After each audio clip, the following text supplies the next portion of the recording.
This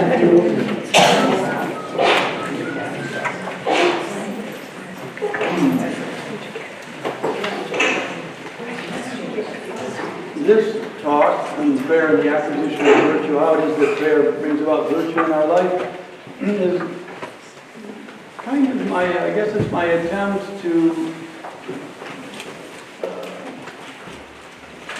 express what comes after the colon in Vessels of Love colon, the body's involvement in healing the world. I'm aware that what I'm going to say is woefully insufficient. It's more, not even a road map, maybe one road sign on the road of how it is that prayer starts to trickle into making a difference in the world around us. But I hope it is, well, it's been helpful to me. I think as Orthodox, we only share what we've experienced. Sorry, we don't share what we read in a book, we share what we've experienced. And so if it's not helpful, that just means you're somewhere else in your life, and that's okay, or else I'm misinterpreting my own life.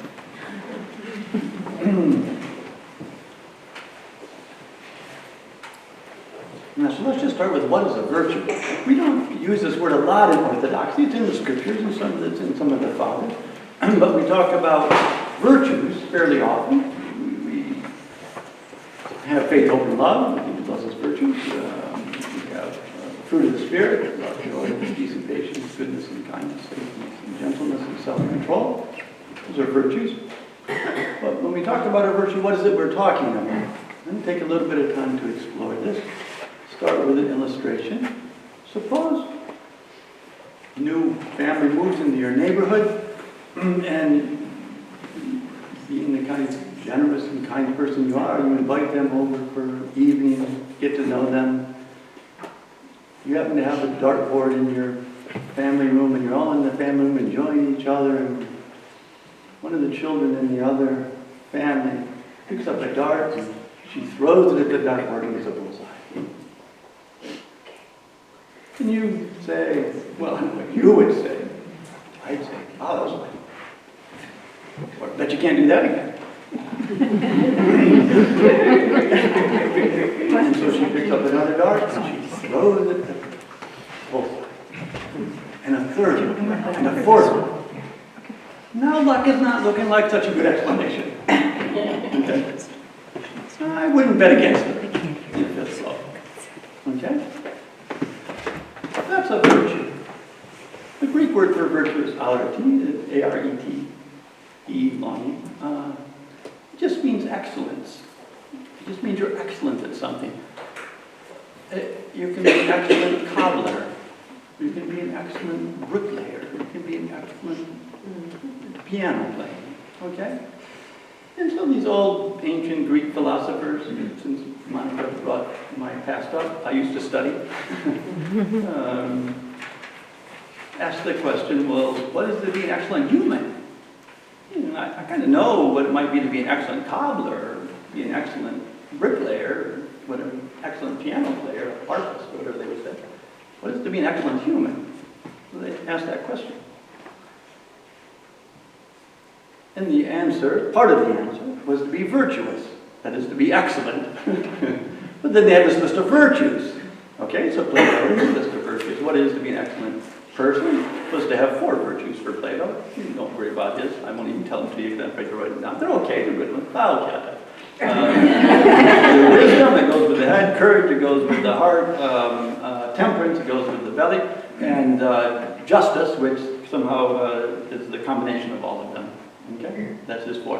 Plato, and that correlates with his understanding of the parts of the self, the mind, the spirit, and the desires. Okay. Aristotle has a much longer list of virtues because he has it in a way a more complex anthropology. So usually, what you think an excellent human being is goes hand in hand with what it is to be. What you think a human being is, what capacities a human being has, okay? Because you have to be excellent at those capacities, so God created you a certain kind of way. So, if you have a different view about what a human being is, you're going to have a different view about what an excellent human being is, because you have a different set of capacities that you're focusing on, okay? So in the simplest way for an Orthodox Christian, well, what are the characteristics that would make for a excellent human being, it would really be the fruit of the Spirit. An excellent human being filled with love and joy, and peace and patience, goodness and kindness, faithfulness and gentleness, self-control. Or you could do faith, hope, and love. One of the nice things about Scripture and Orthodoxy is we don't try to sort of get into excruciating exactitude and detail when we don't need to. So we don't have an exact number. You can have this list or that list. Or it's okay. There's a little bit of diversity here about how to think about this.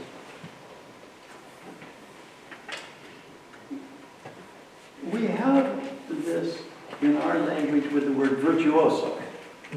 It's really from the same root as virtue. You're a virtuoso violinist. You're an expert violinist. Okay? Now, what are the characteristics of this? If we think of someone who's an excellent musician or excellent athlete, it's easy to see that, like in the illustration of the dart thrower, one thing has to be true, it's reproducible. You have to be able to do it in, like, repeatedly, regularly. It doesn't mean you hit the bullseye every time. You better hit it most of the time. Okay? And if you're playing the violin in some, I don't know anything about music, sorry, but some big city orchestra or whatever, symphony, those places are, you better hit the right notes most of the time. If you're the first violinist, it's not going to be good. If you're, well, about 70% is good. You're just not going to know.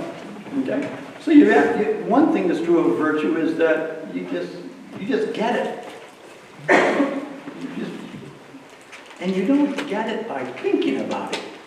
You don't say, okay, C, E flat, C sharp, right? It's somehow, we would say, second nature. Well, it turns out Aristotle invented the phrase second nature in precisely this context. There are certain things that you do by first nature, like your heart beats. You don't think about that. Thinking about it doesn't help any. You breathe. You don't think about that. Thinking about it doesn't help any. There are various things that you do in your life. Your brain functions in all kinds of ways. Somebody says, I don't know. But some people are trying to figure out that. So your body functions in first nature in all kinds of ways. It just does it, and you don't think about it. But it turns out that we can create habits, and we're pretty good at it. Like, for example, you can speak language. You used to be had to think about it. And there's going to come a time in our lives when we have to think about it again.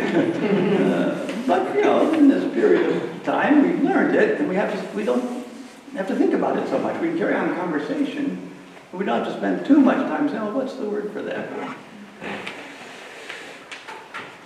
Walking. You weren't born being able to walk, but most of us are, kind of learn to crawl, learn to stand up. And it came with lots of trials, right? You fall and get up, and fall and get up, and fall and get up, and fall and laugh. And the babies fall, they laugh, and sometimes they fall and they cry. But they get up again, go at it. Until they get to the state where they can do it without thinking about it. It just happens. It's unreflected. Getting to that position involved a lot of reflection, a lot of voluntary effort, a lot of thought, a lot of discipline, a lot of help from the outside to teach us a language for how to walk, how to run, how to ride a bike, all these, to learn math, if we learned it, to learn how to read. There's just tons of things. So we didn't do it on our own. People surrounded us and created a culture and environment and helped us. But we ourselves had to, as it were, not resist that environment, but enter into it, engage in it, voluntarily receive it. You can sort of give the same set of math problems to two students, and one fights and one receives, and the one who keeps on fighting is never going to get it. And the one who receives is going to get it. He's going to absorb it. Well, okay, maybe. Maybe I shouldn't use math. Yeah. For some discipline, that's true for each one of us. But maybe for some discipline, for each of us, it's also not true. So one characteristic is that we have this sort of second nature. Virtues are this kind of second nature, this unreflective. But it wasn't the second in the sense that we weren't born that way. We had to cultivate it. to develop it. And we developed it in a larger context with trainers, which were our parents and our teachers. And then we got into sports, and they were our coaches, okay? Our music teachers. Now, another thing that's true about this is that it turns out you get so good at this that you can do it under the most adverse conditions. It can be the bottom of the ninth in the 7th game of the World Series, and the bases are loaded, and your team's up by 1, and you're the relief pitcher, and you just got called in. And everything depends on you. And you got one pitch that counts 3-2. I don't know much about baseball, but I'm exhausted by information.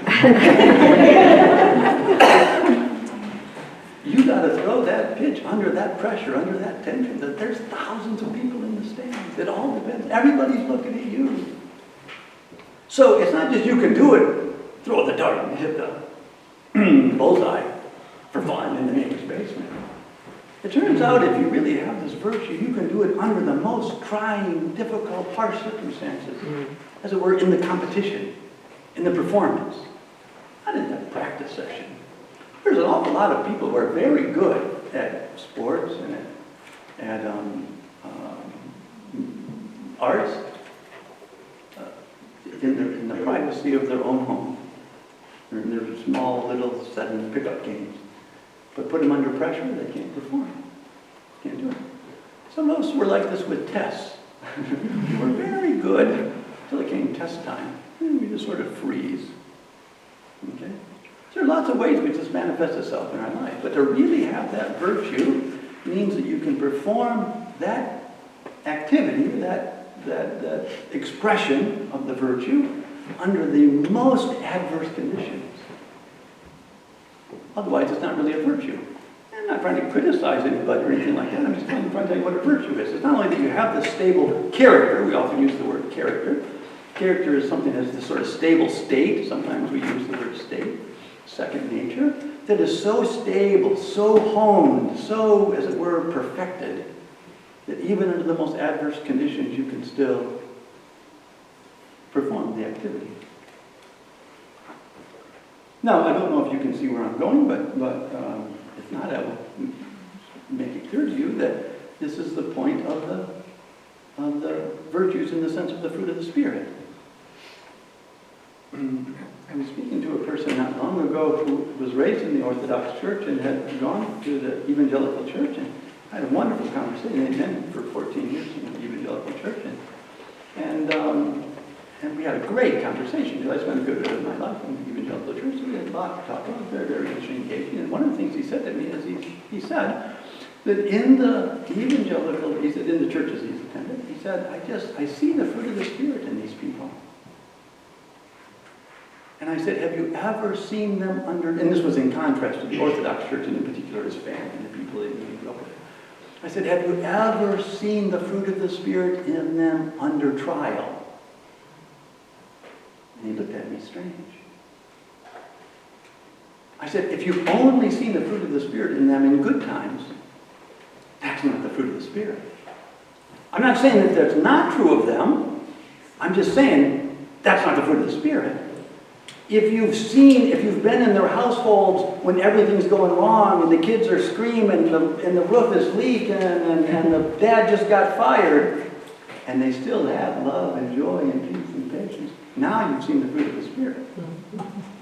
But if you go to church and everybody's happy and everybody's singing and everybody's got a smile, and then you go home, you say, well, these people really have the fruit of the Spirit. Well, maybe they do, maybe they don't. But that setting is not what told me about it. When you grew up in your family, and you saw all of the harshness of it, and you were involved in the church, and this stuff came home, and these problems happened in the church, and you saw the ugliness of it all. Because people, they weren't all that perfect. But there were little glimpses, weren't there, of some love and some peace and some kindness for you. Well, yeah, there were some. Well, that was the fruit of the Spirit, because you saw that under trial. Under pressure, that's revealed what you truly are. Trials not only shape us and form us, they reveal to us who we are. So that we can take the next step. They're informative of us, or the way in which God shows us what needs to come next in our life.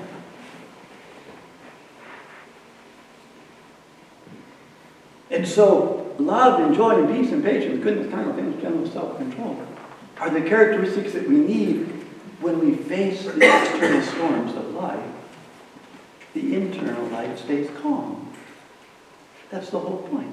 All I'm describing what I mentioned in the last talk about how it is that the whole point of the cross, a significant point of the cross, is to sever my internal life from being controlled by my external circumstances, is to say that I am so filled with the fruit of the Spirit that nothing that happens out there, whatever the pressures are, whatever the equivalent is of the ninth, bottom of the ninth, and the base is loaded, I got to go in and throw a pitch. What the equivalent of that is that I just lost my job and my wife wants to divorce me and the kids are screaming, and that's the bottom of the ninth. How am I going to respond in that moment? Somebody I love just got a terrible diagnosis. There's horrendously sad stories in our lives. Little children who get diseases, cancers, die. You don't understand. We don't have an explanation for it. We don't come up with answers for it. But can we live in those situations and not be controlled by them? Can we have this fruit of the Spirit manifested in us? Now, the most important thing, so that's what virtue is, okay? Or the virtues, which I'm focusing on the fruit of the Spirit. These are the things that God's cultivating in us, because this is what a true human being is. The way that I always think of it, to continue on an image that I started last talk, is that, so God buys us, He purchases us as His home. He moves in, and He says, oh, the roof is leaking, I better repair it. And so He fixes some things up. And then He says, oh, these windows, they don't want to be cold out. And then I got to replace the windows. I've got to fix the heating system. He just keeps going. There's a lot of maintenance that needs to be done inside our lives. And then after some maintenance gets done, He says, this was really pretty ugly paint on these walls. I got to repaint the walls. And then He brings in His furniture. And He starts decorating this. When He finally starts getting to the decorations, like you do in your house, they're kind of beautiful things. There's a lot of stuff, there's a lot of crud that's got to be cleaned. You know, all the dirt and that old carpet that these people have done to get that stuff out of there. Oh, look at these beautiful wood floors underneath there. Why did they ever cover that up? But they're pretty beat up, you know. We get some more sand. So at the beginning, God's got lots of stuff to pull out of us. Lots of crud. But little by little, He's starting to decorate us with nice, beautiful paintings and whatever He likes. I don't know what He likes. Grand pianos. I was in somebody's house a couple weeks ago, and I walked into their little sitting room, just down in Kentucky, and this room had a trumpet, a guitar, a grand piano, and some fourth instrument. It's like, good grief. And they're all just sort of like this. It was so, and there was just really beautiful seats and paintings and stuff like that. I just felt like I walked into somebody who just wanted to create this beautiful environment just to sort of be there. And then he never played any of them. But totally very talented. God does that with us. But what do the paintings look like? What is that furniture? What is it that's so beautiful? Well, it turns out it's the virtues. That's how God decorates His house. That's what a house that God lives in looks like.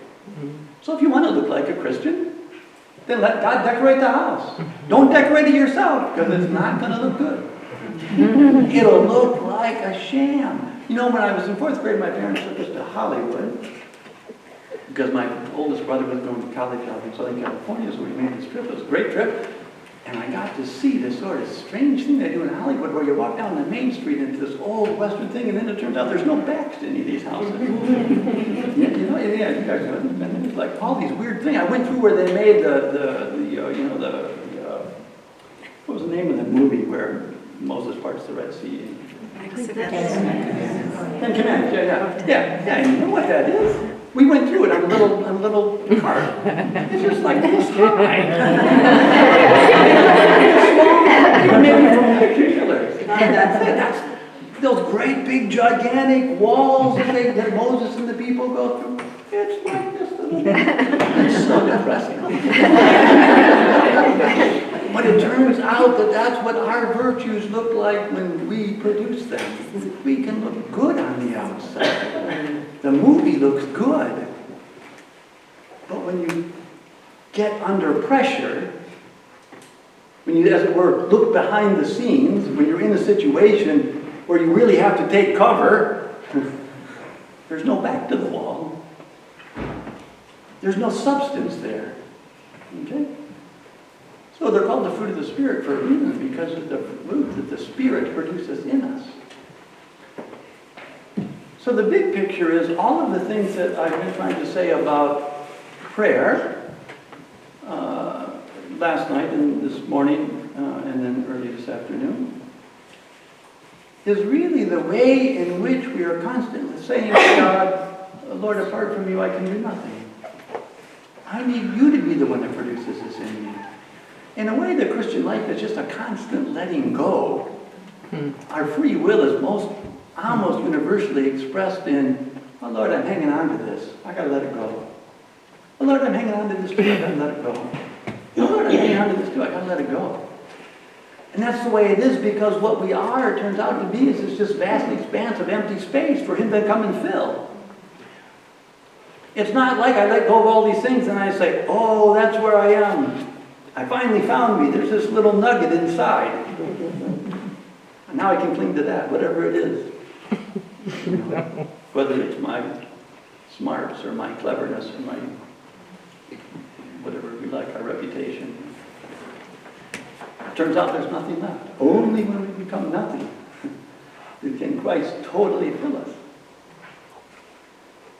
And so our free will is inevitably expressed as letting go, letting go, letting go of these things we cling to.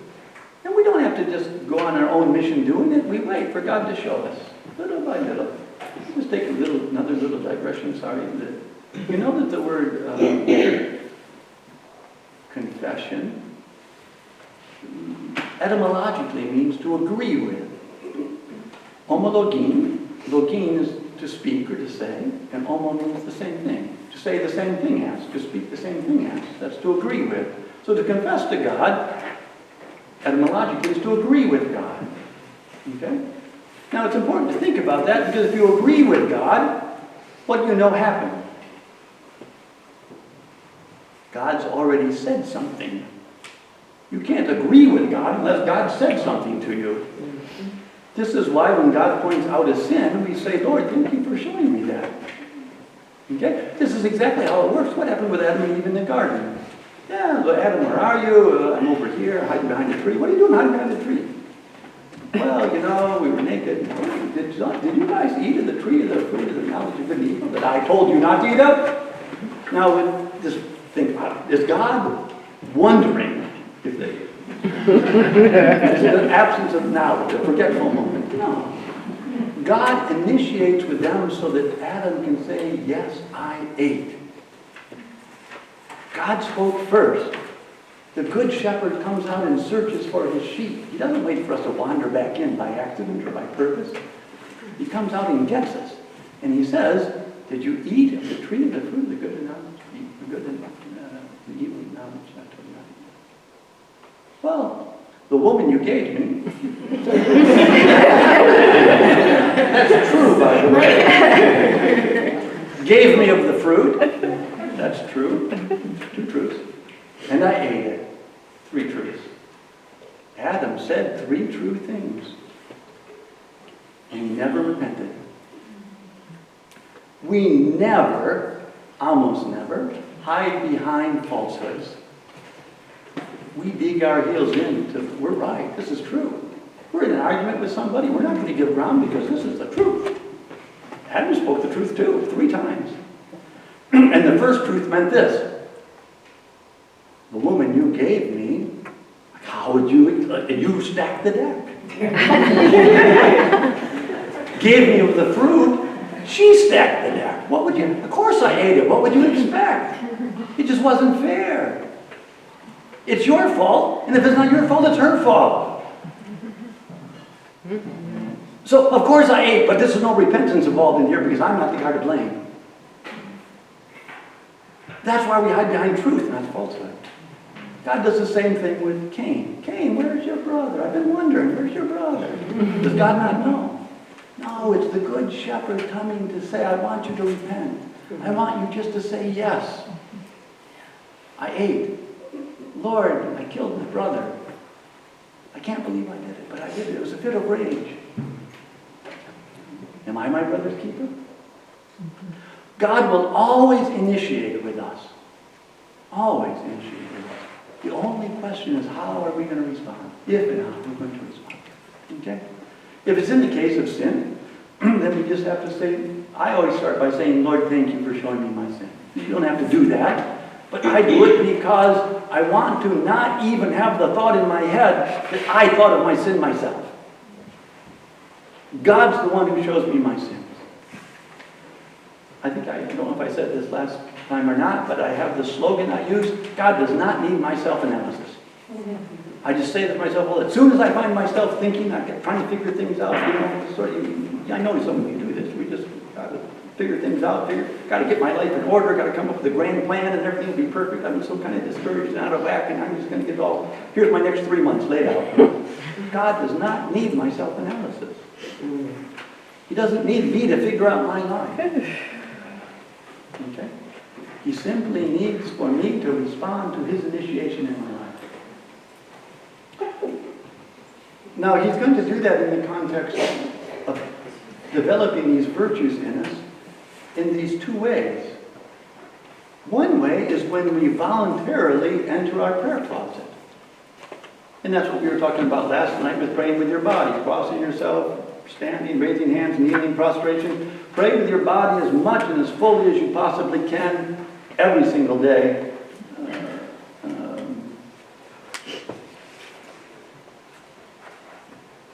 By choice. Okay?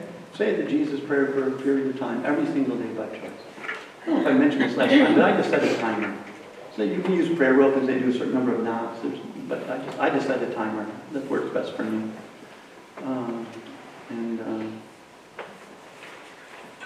In that context, we're voluntarily placing ourselves in God's presence, and he's revealing these things to us, and we're saying, Lord, thank you. Will you take it away? Will you change it? That's the first context, the voluntary context. Second context is involuntary. And those they're just called trials. Okay? You just go about your life. You've got a job, you don't have to go looking for trouble. It just comes your way. Jesus made that clear. You don't need to worry about tomorrow because the day's got enough worries of its own. He's perfectly clear about that. You live in the world that's troubling. Things are not going well. That's just the way it is. I know some people are optimistic, and that's nice, and some people are more pessimistic, and that's kind of too bad or whatever. I don't know. But the reality is, life is difficult. It has hardships in it. And you've got to face them. And they're always given to us by God. All of them, Job, he got them by God. We don't give them because we're sinners. We give them because he loves us. Job was a righteous man. But God wanted to see him face to face. So he put him through the most horrendous trials so that at the end of the book of Job, he could see him face to face. He got him into the position where he was ready to meet his own Creator. And God's doing that with each and every one of us. And so in the involuntary, in the outside of the sort of official or formal prayer portions of our life, which is the vast majority of our 24 hours. Most of us don't pray for 10 hours a day in the prayer closet. You know, even the nuns here don't pray for that period of time in the prayer closet. If they're working, maybe they don't sleep at night, but I think that they sleep at night. We just wait for the things that God brings into our life. And the very first thing we do is say, Lord, thank you for this trial. The way that St. James puts it is, consider it all joy, my brothers, when you encounter various trials. Consider it joy. There's one of these, what do they call them, paraphrase, New English, I don't know, it's Living Bible or something like that. There's someone who's Amplified Bible. It says, greet trials as your friends. Kind of get the idea of it. Oh, you're an old friend of mine. I haven't seen you in years. We had such good fun in high school. Next time a trial comes along your way, try that. Consider it all joy, my brothers, when you encounter various trials, because the testing, the trying of your faith produces endurance. That's how God's producing endurance in you. If your response to the trial is complaining and grumbling, that's the normal temptation, or trying to figure things out on your own might and power and strength, you're cutting yourself off from God producing endurance in you. You pull yourself up by the bootstraps, but God's not able to decorate his house if you're taking control, or if you're grumbling and complaining, which really means checking out of the process. You're not letting go of things, you're hanging on to them. So, this trying of our life produces endurance, but then James goes on and says, let endurance have its perfect result, that you be complete and perfect, lacking in nothing. And so these trials are producing endurance, which is in turn producing in us the ability to go through more trials, to endure more trials, all of which are cultivating in us these characteristics of love and joy, peace and patience, goodness and kindness, faithfulness and gentleness and self-control. When we have those, we'll be perfect. We'll be saints. Those are the characteristics that the saints have. And so in our prayer closet, we genuinely and sincerely pray, and it has intrinsic value. But we're also preparing ourselves for how we're to live in this world, facing temptations and trials. The scriptures are very clear. You flee temptation and you endure trials.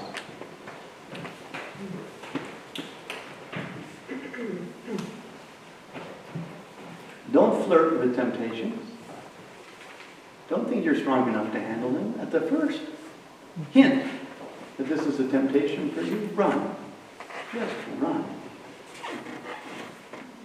Sometimes you might be able to physically run. Otherwise, sometimes you divert your head. Close your ears.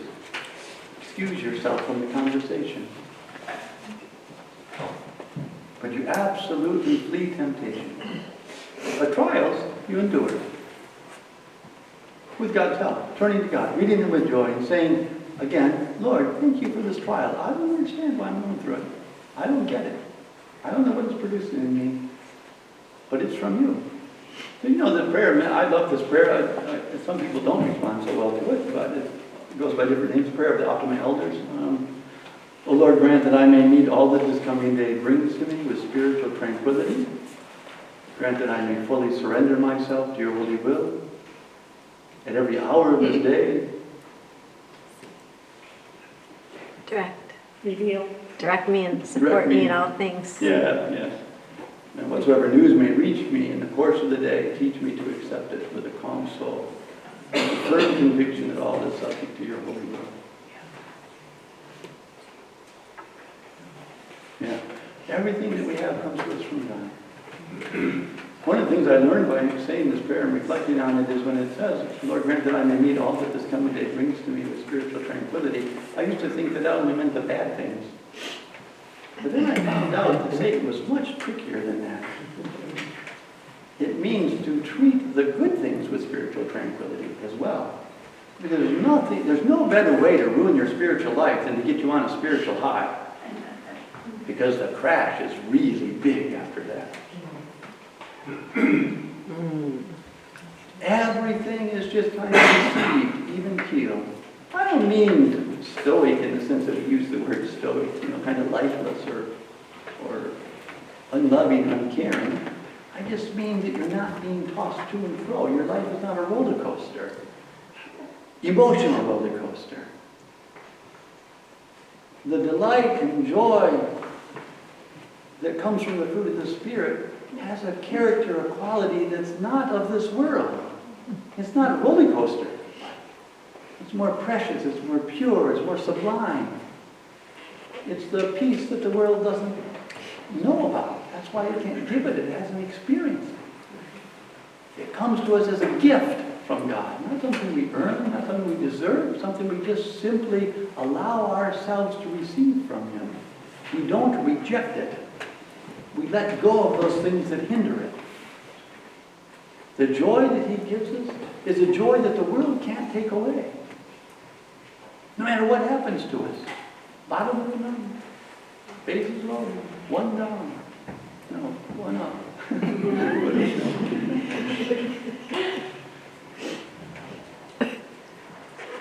This is how the virtue is acquired in us, in a very tangible and simple way. I want to give one other example of how virtues are acquired in us. Practical example from the Fathers, and then give 2 illustrations of this, and then we'll have discussion. Okay? So the one other way, the main way that I'm talking about is this prayer that we've been discussing for several talks now, and how it forms us in the voluntary context so that we can deal with the involuntary context, which is really God's school for us. I should say that every single day we're in God's school. Our only true teacher is God Himself. Most school kids get to take like a summer break or Christmas break. God doesn't have breaks in His school. You get sleep is not a break from God's school. There just are no breaks in God's school. He's relentless as a teacher because He loves us so much. Doesn't mean that He's got always a hard lesson plan. I mean, He's a very compassionate. Sometimes He goes out in the school and plays on the playground with us. He makes cookies with us. He does other things. But we're always in the school. There's never a time when we get to check out of our relationship with God. Okay? Now, the additional thing I'd like you to think about is the Fathers often talk about, and this is particularly true, my very cursory summary of St. Gregory Palamas, a homily that he has on the acquisition of virtue. It's in his collection of homilies, if you're familiar with that. I'm going to simply summarize it like this. It's from Jesus' teaching on the expectation we should have for His return, that we don't know when He's going to return. If the house owner would have known when the thief was going to come, he would have been ready for him. Wouldn't have broken in and got all this stuff. If the servants would have known when the master was going to come home, they wouldn't have been drunk. They would have been ready for him. They would have been partying. Jesus is pretty clear that this teaching is supposed to have this practical impact in our life. We don't know if Jesus could come home before I finish this sentence. That He asked us to come home. He could come and get us, either by His return or by taking us. We just don't know. It's not supposed to scare us. It's supposed to make us attentive to Him, sober. If we're afraid of Him coming, well, that's not so good. Maybe we have something that we should be cleaning up. But if we can't wait to see our Master and Savior, wouldn't it be great? That's what St. Paul was. We just had this reading recently from Philippians. I don't know if it's better for me to go or to stay. I'd really like to be with Christ, but for your guys' sake, maybe I should stay around and help you guys. I really want to go be with Christ. He longed. Why did he long to be with Christ? Why was it so young? Because he enjoyed Christ. He enjoyed Christ in his times of prayer. He enjoyed Christ in his times of trial. He knew Him. He experienced Him. He loved Him. He longed to be with Him. He wasn't afraid of His return, but he was very aware of it. It's going to happen. So the upshot of St. Gregory says that at any given moment, simply ask yourself what life would be like if Christ will return at this moment. You're a little tempted to look at this image or that image or to say this gossip or whatever. But what if Christ will return at this moment? How would He find you? The teaching that Jesus gives us in the Gospels is that we're going to be judged as we're found. There's different types of teaching about judgment. One of them is we're going to be judged by our works, and sometimes there's examples of the works. But this teaching of Jesus at the end of His life is we're going to be judged in the state that we're found in. At that moment. That's going to be the revelation of who we truly are. Now, He's not going to come in a sense of, well, I tricked them. But He's going to come in such a way that this reveals who we truly are. Abbasasois, one of the Desert Fathers, as a brother comes to him and says, I've fallen, what should I do? He says, well, you should get up. So I did that, and I fell again. What should I do? I should get up again. As I did that, I keep falling. I keep getting up. For how long? Until Christ comes for you, because you will be judged in the state you are found. This is a good reason not to stay down long. When you sin, get back up. When you fall into temptation, get back up. What does get back up mean? Turn to Christ. It doesn't mean pull yourself up by your bootstraps. Go to confession. Talk to a trusted person. Go into your prayer closet. Don't stay down. Oh, all things considered, I think my life is pretty good. I think the scales might balance a little bit in my favor. I'm not going to be judged in the condition of time. This summer, so 3 stories. I thought of another one I had to add. 3 stories. The first one, somebody contacted me this summer and said, a European young man, that's relevant to the story, said to me, emailed me and said, the World Cup finals are going to be on Sunday morning. I want to know if it's okay if I watch them on TV. It's relevant as European because they care a lot more about, Europeans care a lot more about the World Cup than Americans. Some Americans would. Oh, he really cares about this. And he's a good kid. I like him. But I'm thinking, what am I supposed to tell him? No, you can't go. You know, you can't do that kind of stuff. Worse, you know, he might be a legalist or something. I didn't answer his email for a couple of days. I said, Lord, what do I tell this guy? What do I tell this guy? And then finally, the obvious, the thing that I talk about all the time. Just tell him, how does he want to be found? So I wrote him an email and I said, oh, here, the answer is very simple.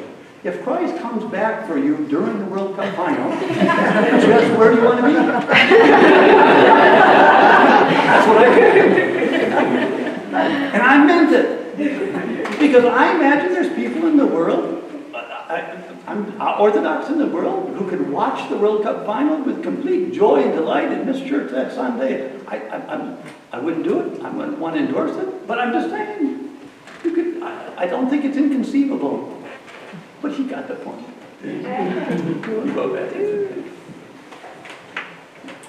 That's an instance of the use of this principle. And it's good for us to think about that when we're spending so much time on social media, or gossiping, or reading really fruitless things. Oh, this isn't all that bad. You know, it's just the news. This is my life. I love to read the news. It's not just the news. What's wrong about that? You know, it's not terrible stuff. Well, most of the news is good. But it's pretty seductive that we just kind of fritter away time in such a way that if Christ were to walk through the door, would I really want to embrace him? Everybody would say, not quite now, I'm not quite done with the article yet. Next story, about how it is that these virtues will manifest themselves in us from the life of St. Focus, the gardener, maybe you know him. I really love this story because our Synaxary is full of saints who manifest the fruit of the Spirit, who have these virtues that endure through these trials that they've been shaped and cultivated. Our own Father Roman was obviously one of these people who have been not only from the voluntary time in the prayer room, but also from the horrendous trials he went through, was shaped and formed in such a way that he was so filled with the fruit of the Spirit that the external storms did not control the internal storms. Maybe I should give stories from him, but Focus was a gardener at the time of Diocletian, late 200s, early 300s. And he was just a gardener. He wasn't anything fancy. He wasn't a miracle worker. He didn't heal people. He was just a gardener. But his gardening, and he was devout Christian, and his gardening was so fruitful that he'd give food away to the poor, and he'd offer hospitality to travelers that were going through. There wasn't a Hilton in his town, and so people had to have a place to stay. And take them in and give them food. And so when Diocletian started one of his rounds of persecution in this particular region, the governor went to persecute Christians, and Focus was well known. Not for any great, he wasn't a great priest, he wasn't a great bishop, he didn't solve any great theological problems, he didn't write any great theological treatises, he didn't heal the sick, he Maybe he did, not that I know of, in sense. He just loved people. And so the governor sent out guards to get Focus, and the guards run across this person, and they said, well, do you know where Focus is? And he said, yeah, sure, I can take you to him. And so he takes him to his house. He says, you've been walking all day, it's a long day. He says, why don't you stay and have a little meal with me, and I'll take you to Focus, it'll be fine. And so it's out this meal, they enjoy it, and it's great time. You can take us to Focus. Oh, it's so late in the day. He says, why don't you just stay overnight? I'll take him to you first thing in the morning. And I said, oh, okay, we'll stay overnight and take us to him. Take us to him in the morning. And then that night, this guy goes out and digs a grave in the backyard, because it's where the Focus is going to lie, and he does make some other arrangements, take care of things, and the guards get up the next morning and say, oh, you take us to Focus? He says, yeah, well, that's me. I'm Focus. And they're amazed. They don't want to get him, they don't want to kill him. He says, no, you got to do it. It's sort of this joy to see their Savior. And so they do. They go out to the grave and chop his head off, and he dies. But he lived a life of this love and joy to the people he knew were going to kill him, without even giving the slightest hint of anxiety or worry or care. The fruit of the Spirit was just so fully manifested. And he's just like one of zillions of saints. And like I said, Father Roman, people we know, I mean, it's really possible. This can happen in us. It can happen in you and I to varying degrees. You know, maybe we won't be Saint Focus, or Father Roman, but we can be more filled with the fruit of the Spirit than we are now, little by little.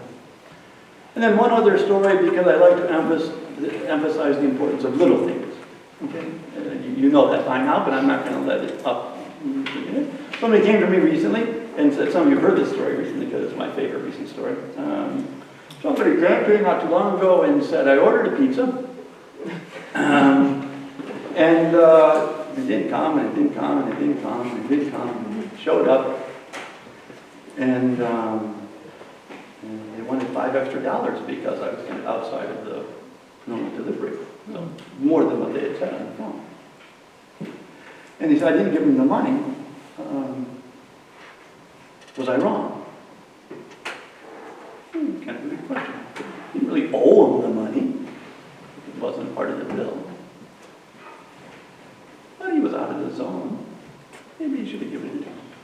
I said, well, it goes like this. There's two realms that we live in at any given moment. There's the realm of this world, whose God is Satan, and it's governed by a certain set of laws and reasoning and thinking and stuff like that. And I said, in that world, what you did is absolutely perfectly fine. I just mean like this really legitimate. Nobody's going to come after you. You're not going to be arrested for not giving them $5. And, maybe you won't order pizza from them anymore. But it's just, it's okay. It's just fine. In this world. And he said, so I should have given him the $5, huh? I said, well, give him the $5. That'd be nice, but you would still be living in this world. He said, what do you mean? I said, well, that's what you would expect in this world, wouldn't you? I mean, you don't pay him at all, or they want $5, and they really did after all. You really were outside the delivery, It's still thinking in terms of, do they get what they deserve? Well, what should I have done? Well, you should give them $10. That's Christ's teaching. What I told him is, if you want to be a Christian, you should have given him $10.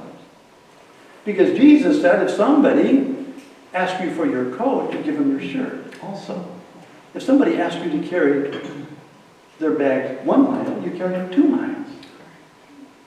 If somebody insults you, you don't insult them back, but you give them a blessing instead. You don't know what was going on with this guy. He had a flat tire on the way.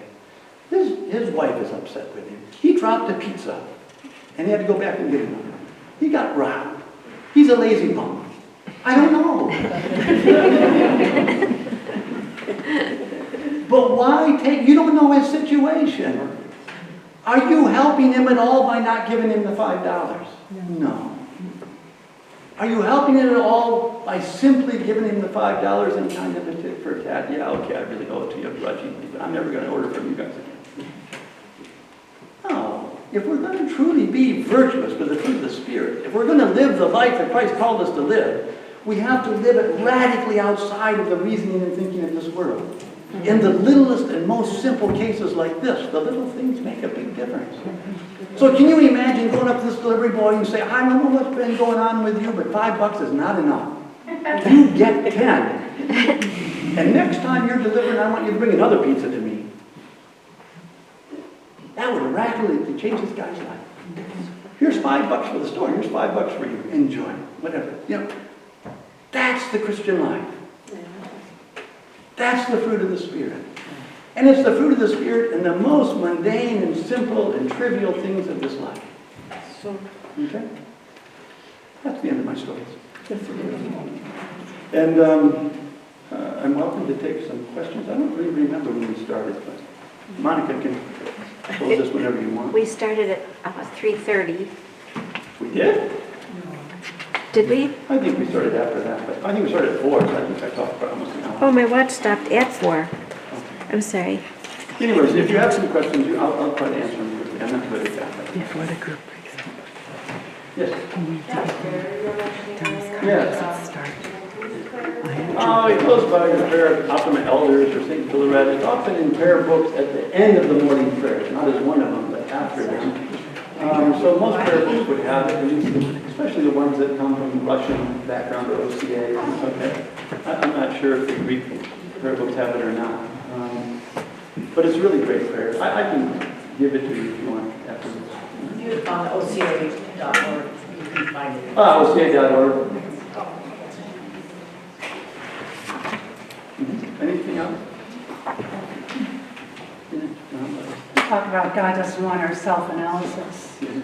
In our culture, it's all about therapy and psychoanalysis and doing it on your own and being strong. Yeah. And when I've been in therapy myself for depression, and it's like if everybody got this, everything you're talking to us about today, those people would go away. They wouldn't be needed.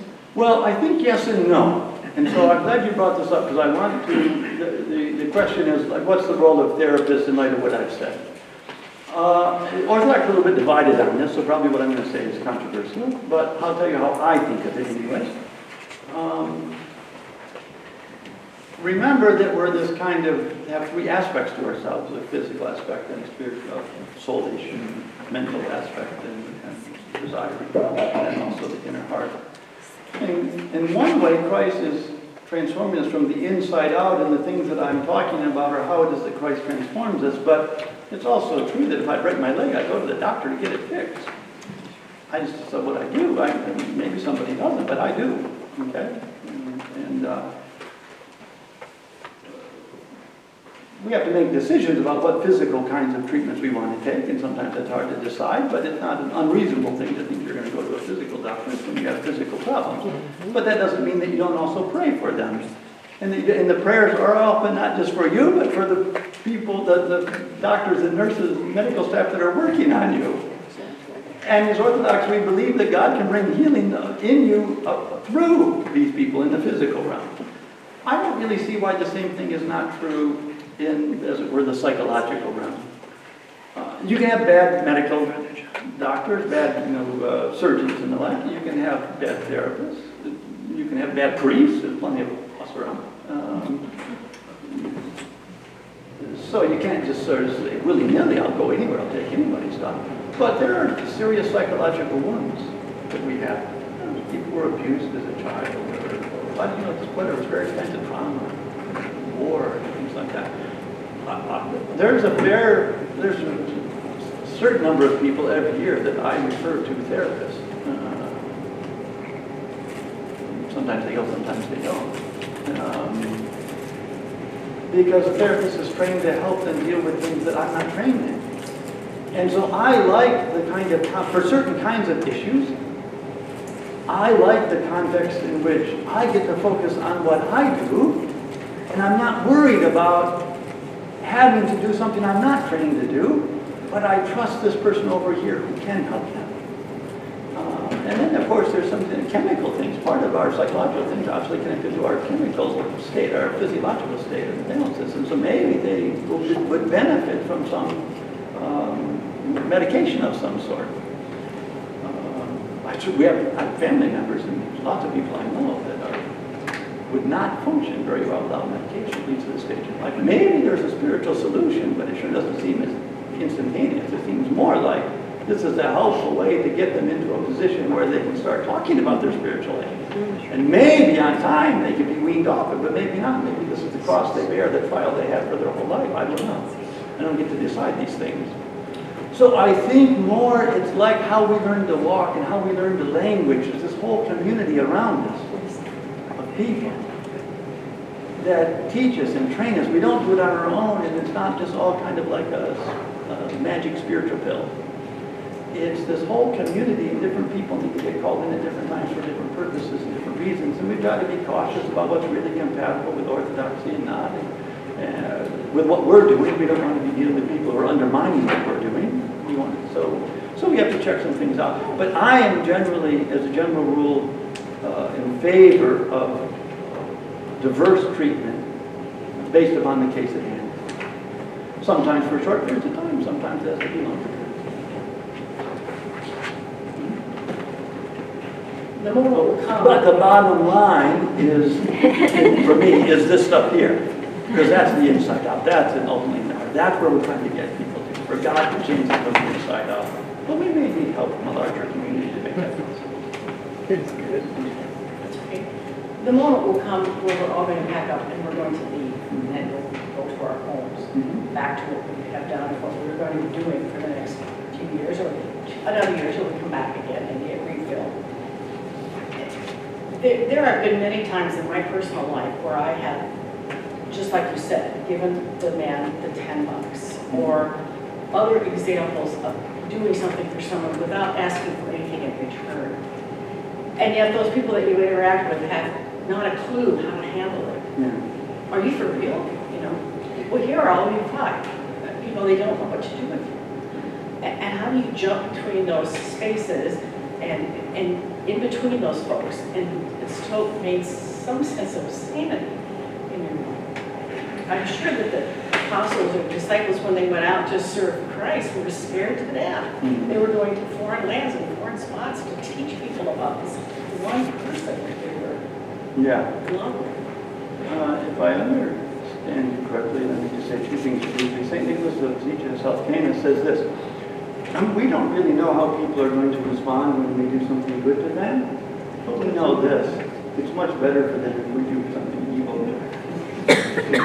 If we simply respond to them in the ways of the world, in a kind of tit-for-tat way, then we're not really giving them any opportunity to respond to Christ. And so that is at least do good for them in sorts of ways. So that's, I think, the bottom line is that this is better on any account. However they react and respond, it's better for them.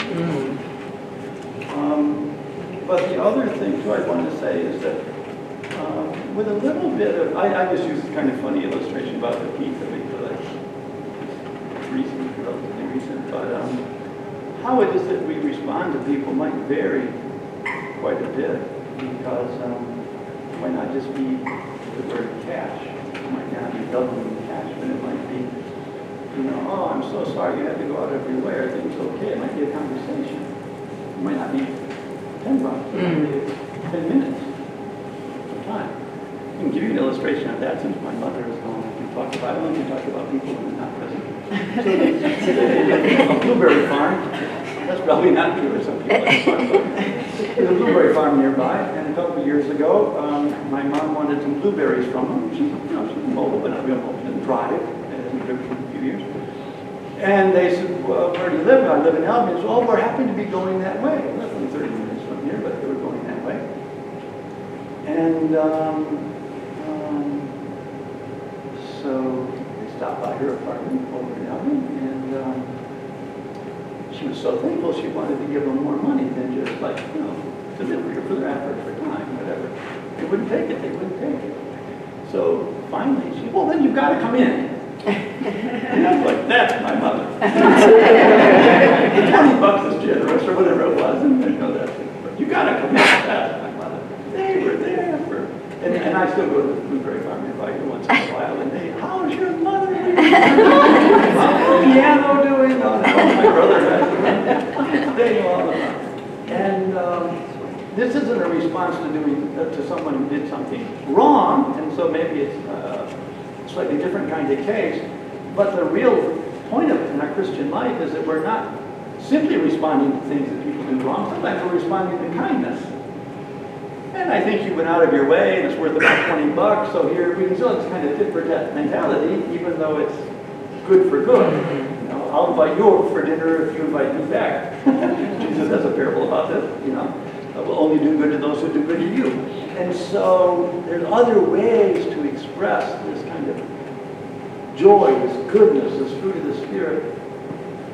We might have to try a couple of times. We might have to try the $20. We might have to try, can you come in? We might have to try, order blueberries from them again, stop by and write them a thank you note. I don't know what we do, but something works, something gets through. So we can be sort of relentless enough at trying to do good to them. Not to outdo them, but just to be overflowing with this kind of generosity. Anything else?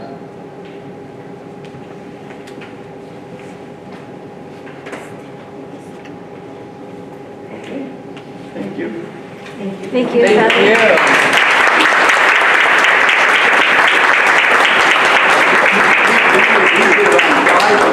Early for the size of the group whenever the bell rings, and vigil is at 6. Please don't leave. Yeah, I don't have leave yet. an announcement. Vigil at 6 and liturgy tomorrow at 10.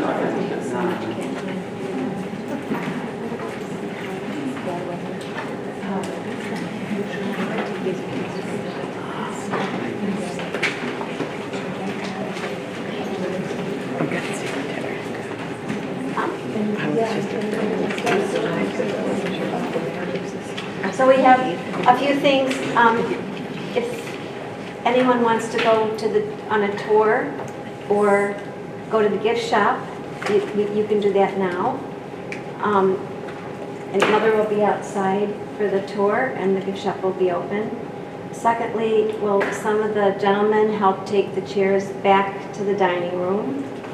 And thirdly, we have a car that needs to be jumped. We need to get a car next to it. So there's 2 cars on either side of it. If anyone has an Illinois plate white Subaru Forester or a Michigan blue Toyota, can you please move your car so that we can get the other car jumped so they can go home? Well, thank you, Father and Mother, and thank you all for coming. God bless you.